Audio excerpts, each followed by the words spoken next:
So I do an assignment with my Psych of the Black Experience class, which focuses on stereotypes. You are to identify a stereotype that is rampant within the Black community, discuss the historical contributors to it, as well as the modern day factors that reiterate this stereotype because it is consistent. You can do Jezebel, you can do Sapphire, you can do Sambo, you can do the magical Negro, you could do Jim Crow. And let me tell you what one of my students did.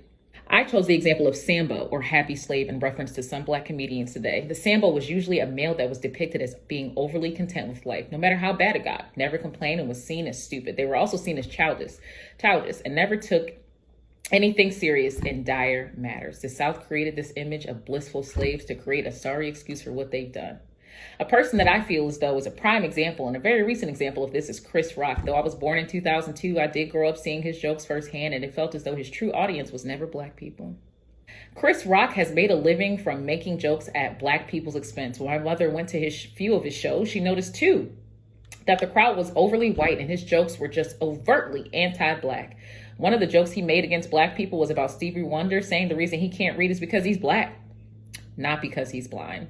Chris Rock is more than notorious for making self-deprecating humor, and the bit has run stale. There are times when people use comedy to alleviate stress, worry, and to give themselves peace of mind, yet there is a time and a place for everything. Chris Rock's new age shucking and jiving needs to end. He is a naturally funny person. Many can see that, but he needs to find better material. Capitalizing on Black people is America's old habit that seemingly will not go away and is sadly being continued by other Black people. Let me tell you something. Don't act like this new generation don't be seeing stuff. They get it, okay?